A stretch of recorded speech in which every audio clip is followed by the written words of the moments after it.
Welcome to Reel to Reel Outdoors. Captain Adam Knudsen from Hiatus Charters here. Got a great group of guys with me today.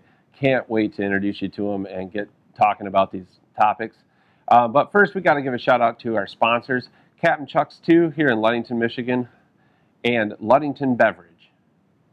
All right, let's bring the guys in and get the show on the road. Go ahead, Chris. Captain Chris from Dark Blue Charters up in Manistee, Michigan, but I think most people would recognize me from my YouTube channel, Tangle Tackle Fishing. I'm Captain Micah Schmidt, Hiatus Charters, Ludington, Michigan. Captain George Freeman, Freestyle Charters, Ludington, Michigan.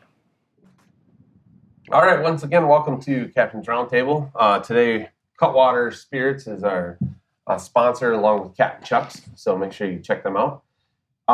Today we're going to talk about wind, and how that affects how you fish or your approach, or maybe whatever you think about wind. That's what I want to know. I can start out on that. All right. You know, I think wind has everything to do with with our fishing on the Great Lakes. That's something I always check. There's a good app. I use Wind Finder. Yep. And it affects the currents too. It has everything to do with the currents. There's a NOAA thing about you can get it on your phone about the Great Lakes surface currents, and it's pretty cool to see how those surface currents work. And like the wind, there's some basics for this area that we're fishing up here.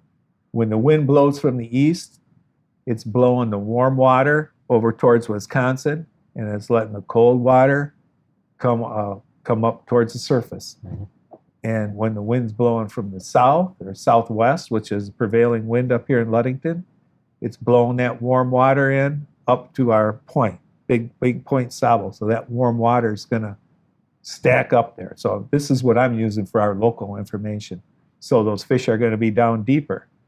When the wind's from the west, it's blowing all that warm water over here, and you're going to have to go out deeper to get your the temperature that you want to fish. Now, when the wind's blowing from the north, it's going to blow that cold water in. So when I talked about apps, another thing is that Coast Watch site. Before, we used to have to guess a lot about where the break is going to be. But when that wind is blowing from the north, if you're fishing out of Ludington, you got like two choices. You're going to either run way out deep where that water starts to warm up, or you're going to go north from where that warmer water from the north blows up against the north side of that point. Mm. Now those are just some pretty, basic stuff here. Mm-hmm. And if you really want to get into the wind and the currents, Dan Keating's got a book out, Keating on Kings, and it's got a real good chapter in there about currents and winds. Yeah. But, people talk about east wind a lot. You hear fishing east from the least. But for me, fishing out of Ludington here, and for most of my friends, it's been west is the worst. East is okay. We can deal with the east wind. And I remember the first few times I really experienced that the lake flipping, and I honestly didn't know what to do. And I asked an experienced captain. I wasn't charter fishing then. I asked an experienced captain what to do. It was Captain Pete, actually, Rubianis, and he said, just run out till the temp starts to come up. Yep. And when it moves 1 degree, set up, because then you're going to come into that break. And so that's just kind of a basic how I fish the wind. I think you missed an option there. You said 3 options of north wind. I think the third one could be just stay home. Oh, yeah. Because it's going to be rough. Yeah. Normally when that north wind comes, it's going to be rough, and it's going to be tough fishing. Mm-hmm. Yeah, it's going to be tough. But yeah, I'll jump on board with what George is talking about, moving offshore when you get those north winds. East wind, you can stack some cold water up in the shallows too. Sometimes you can find bait fish up in the shallows when you get those east winds. You'll find some kings up there that I found. I'm sure you guys have also. You'll find some kings up there chasing bait around maybe where you wouldn't thinking about looking, all the way up in 50 foot of water or even shallower. Mm-hmm. North wind, that changes everything. George, just like he said, that when the lake flips, if people don't understand what they mean by when the lake flips, it's when the lake goes from 40 degrees on top or 45 to 45 degrees down at the bottom. It's pretty much all one water column. We know kings love temperature breaks. For me, it's normally 50 degrees and below. I try to keep it pretty simple. Mm-hmm. Some guys go, oh, it's got to be 47 degrees. It's got to be 52 degrees. For me, I find 50 degree or colder water, I start looking in those areas. But when that whole lake just flips over and it's 50 degrees from top to bottom, those kings just scatter because there's no longer a break for them to set up on. Mm-hmm. So like George is saying, I like to push offshore, and for up in Manistee, offshore can be anywhere from 8 miles out to 20 miles out or even more till you start finding those things. And there's some great information on websites for weather. One is the surface temperature website. I can't remember what it is right now. Watch. Thank you, Coast Watch. I'll put these links in. Thank you. What I really look for, people look at that and they go, man, it's gibberish to me. I don't know what all these lines mean. What I look for when I look at it is I look for tightly packed lines. Mm-hmm. That's normally what I'm looking for. Mm-hmm. Again, for my old adage is keep it simple, stupid. I keep it as simple as I can. I find those tightly packed lines. I go focus on those areas. I start looking around, maybe find some temp breaks on top, down below. That's where I look for when the north winds come. The north wind fishing, it's tough fishing. Even the lake trout take off in north winds. Mm-hmm. Yeah. One thing I do want to just mention about Coast Watch. If you're new to Coast Watch, clouds, it's satellite imaging. Yeah. So clouds can play a major factor. If you see, and I kind of tell people, a lot of times there's multiple pictures for each day. If you look at all the pictures in the same cold water is in the same spot over and over and over in one day, probably is really there. But you have to understand that clouds can give you kind of a false reading, and you can get, it might say that the water's 30 degrees. Well, that's impossible. So that's probably a cloud. I think the more the shaded areas on that Coast Watch is where the cloud cover is, and that's typically where you can discern between the two. But pay attention to it. So Ask me how I learned the hard way on how to use Coast Watch. Go ahead, Mike. I would say wind is something that I am constantly paying attention to throughout our fishing season. It's one, thinking about where the fish are going to be that particular day, and then into the future. I'm constantly thinking about our customers. Yeah. I'm thinking about what's going to be the best chance for their success, and I'm also thinking about what's going to be the most enjoyable experience for them. So I wake up every day 3:45 in the morning, and I'm turning off my alarm, and I'm hitting my weather buoy app, and I'm looking to see, is the wind doing what it was forecasted to do, for one, and then for two, taking a look at what that wave height is, and deciding, well, with what I know is going to come in the future. Am I going to go to the place where I was the day before? Am I going to go try something different? What kind of experience are they going to have if the waves do pick up? All of this, it's something that we are paying attention to, and it's something that we have to, to give our customers the best chance to have the best experience possible. You throw that north wind in there, kind of the kiss of death. That's where, you should have been here yesterday. Chicken one day, feathers the next kind of thing. But, we still have these tricks. And like Captain George said, it's pretty nerve-wracking. You're going over 45 degree water, and you're just waiting for it to warm up.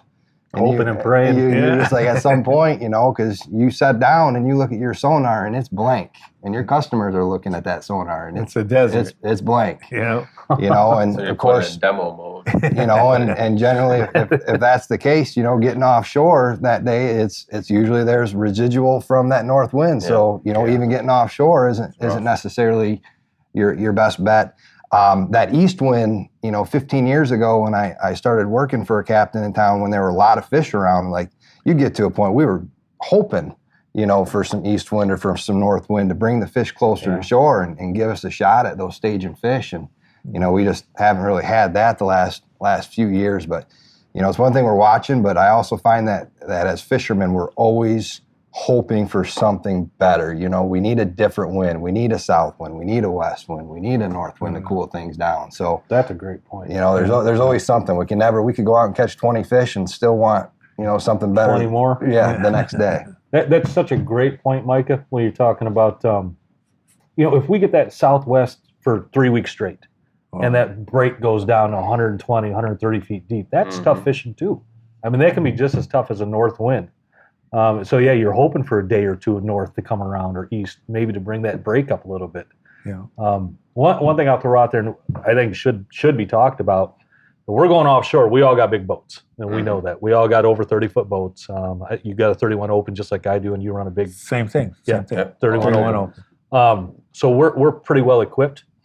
If you're in a small boat and you're thinking, hey, man, we got north winds, I got to go offshore. Please check that weather forecast before you go, because it gets gnarly out there. And check the future Yes. as well. Like if they're, if you're going to run offshore and they're calling for, a north wind to kick up at 30 miles an hour at 10, you best be in before 10. Yeah. Well, another option too is, the warmer water is going to be coming out of the river mouths. Yep. Around the harbor areas. I mean, you just don't want to just fish around the harbor. But I mean, it was like what you said, Chris, when that water cools off inside, the bait fish can be in there acclimating to that warmer water right near shore or right near the harbor mouths. Yeah. And so, who knows what you can pick up in there.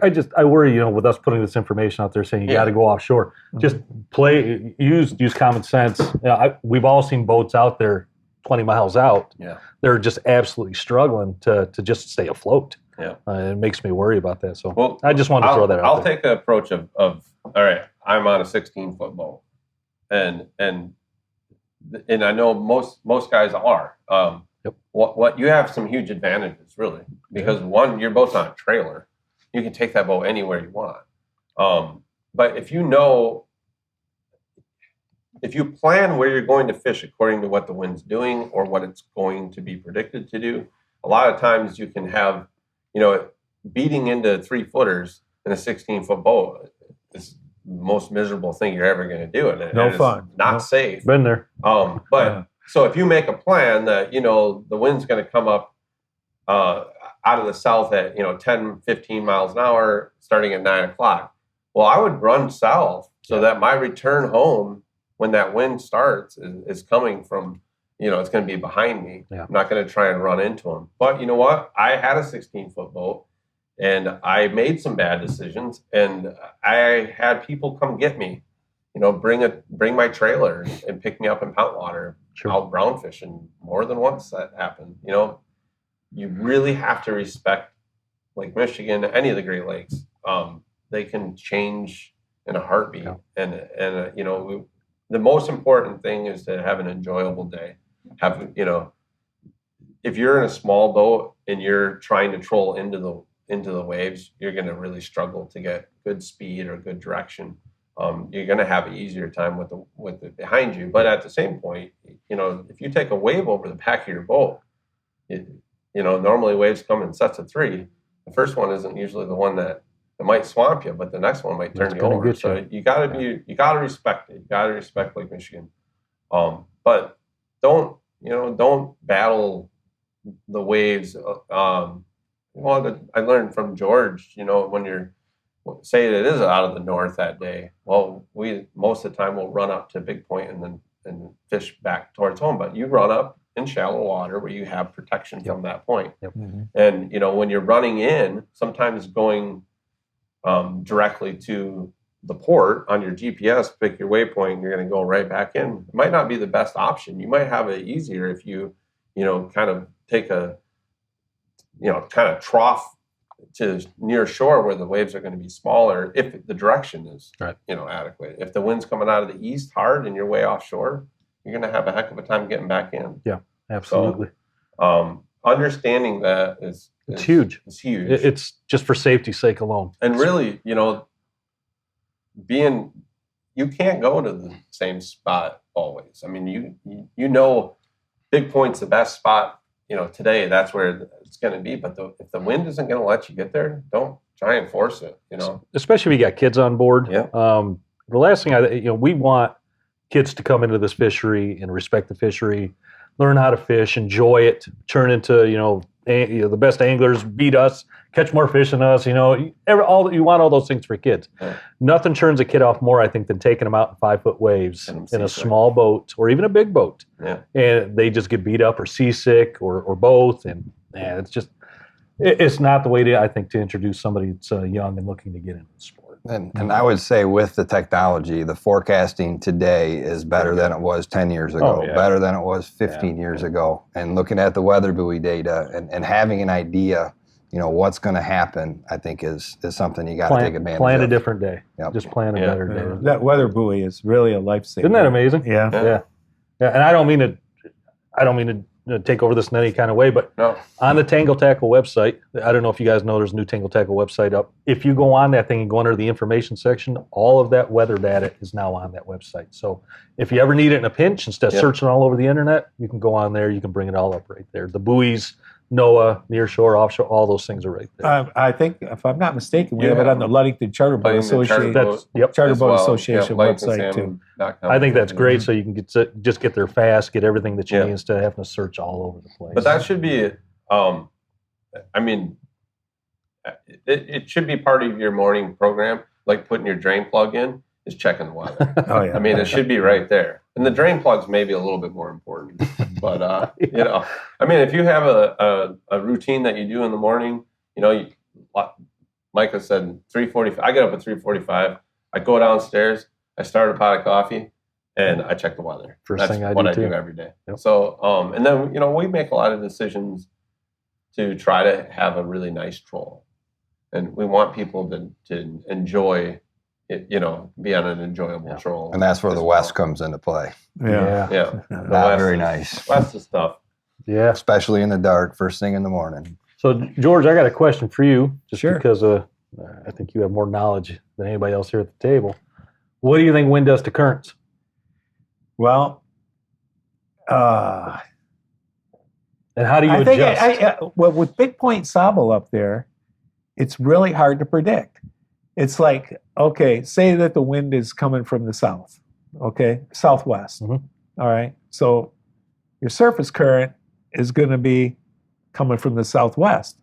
And when it hits up against that bank, it's probably going to come up, right? Come up some.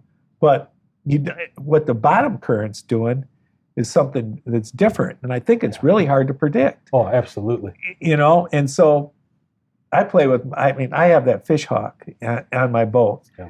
And I was talking to Adam last night. The two most important things on my boat for me are my autopilot and my fish hawk. Yeah. I can get along without my graph, but I gotta have my fish hawk and I gotta have my autopilot, because I can tweak that just a little bit and keep it on that course where when it aligns with my fish hawk, when I get that great speed, and Big Point Sable, I don't know if there's any place in the Great Lakes that has the currents that we have at Big Point Sable. It is the narrowest point in Lake Michigan. It's almost like a washing machine in there, just swirling. And I pulled up this. I figured we were going to be talking about that a little bit today, so I pulled it up on my phone, the surface currents, and I was seeing, how they were coming. And I don't know if you guys have checked that or not, that NOAA current chart. Oh, sure, yes. But it's cool. They got these arrows coming down. And when it hit there, today the wind was from the northeast. So you would see the surface currents coming down this way, coming down from the north. And when they hit that point, they reflect off. And then they were coming, when you get on the south side of the point, they were coming out, but they were going, south like this. But they were, going kind of like different, but there was a void right off the point where it didn't show any currents at all there. And so, fishing from one side of the point to the other side, like I like to set up in the morning. Well, it depends on boat traffic, right?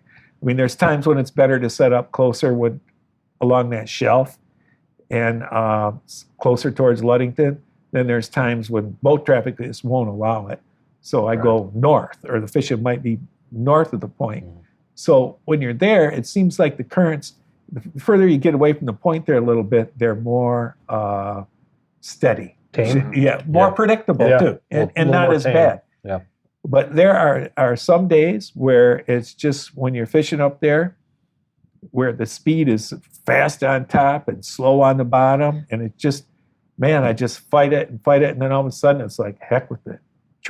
I'm going offshore more, where the currents are more steady, more stable, where you're not dealing with that point. I think you find more stable water temps also, because those currents can really move those water temps around pretty quickly. And I have found over the years, and I'm sure you guys also, if you got really unstable water temps, you're probably not going to find fish there.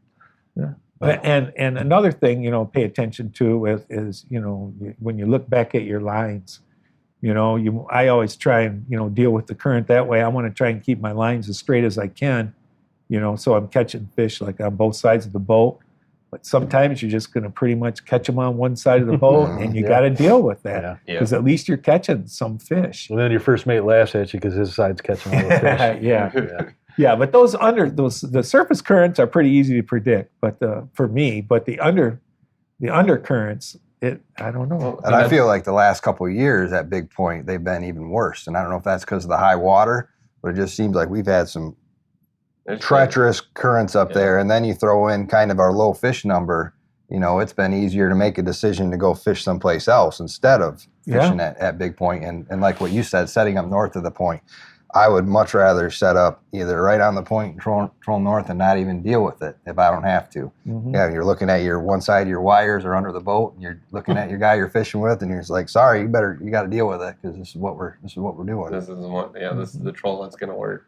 Yeah, and those surface, if you don't have a fish hawk, it's like, for me, after I'm so used to having one, I'm not doing a fish hawk commercial here, but it's like I'm out there, blindfolded because, like I say, the surface currents, it's pretty obvious. You can predict those. But, you're going along, and all of a sudden your balls start coming back. Mm-hmm. And it's amazing what you see when you have that about the difference. And if you don't have one, you can check your GPS speed too. You can, but you can also, what you just said, you can predict some of your speed or some of that current without a probe by watching your divers, how they're pulling. Mm-hmm. If they start getting slack, the current's probably slowed up. If you're like your cannonballs as well, if they start drifting back, but if you're letting more out, you have more like if you lower your cannonball, it's going to drag back more drag. Yeah. But if things are staying consistent, but you're vigilant about all of the things that are going on, like with Micah, when we'll look at our planer boards, we run exactly the same planer boards on everything. But if they're, one side's kind of like this and the outside like this, we know that we're not lined up with that current. Right. It's a good way to kind of see what's going on. But Big Point and Little Point, for that matter, too, probably at any where you have those massive changes in depth. Yeah, it's pretty incredible how much current we do deal with on a regular basis. I really think experience is such a huge teacher on this because, like George, if you told me I could keep one piece of equipment on my boat electronic, I would take the fish hawk. You could take my graph. You can take my autopilot too. If I got to drive, I got to drive. But if I could have one thing, it'd be the fish hawk. But fish hawks weren't always around. So a lot of guys still and anglers out there remember how to adjust based on what you're seeing off there, and that's where experience I think really comes into a huge play. Knowing that your divers, like you're saying, are pulling really high. I'm doing 2.3, but my divers are clicking out like crazy. My cannonballs are blowing back or they're straight down, so I must have a following current right now. Just those little boat adjustments, change those directions a little bit can really change how your baits are running down there. Well, and if you're in a small boat, you have the ability in a small boat to turn them much faster, I think, than you do in a big boat. We normally have a bigger spread out. But if you turn really sharp in strong currents, you're gonna wad stuff up, cross your cables, your balls. Things are gonna happen that you're not gonna be able to figure out. But I think a lot of that leads back to just turning too many degrees. You're not allowing enough time for a big sweep. Yeah, that'll get you. But it'll get you on a big boat too. Oh yeah. Well, there's pros with a bigger boat. Obviously, you can handle a quartering wave. You can handle something more on the beams. You're not going to get beat up so much. Small boat's going to get beat up a little bit more if all of a sudden you put your beam into the waves. You're going to get tossed around. But there's pros to the small boats as well, like we've already talked about. Yeah, absolutely. Well, I hope that you learned a little bit about wind and weather and kind of how we look at those things and use that information in our daily fishing. I hope you guys enjoyed what you heard today. Big shout out to Cutwater Spirits for sponsoring this episode. National Captain Chucks, as always. Stay tuned. I hope to see you again next week.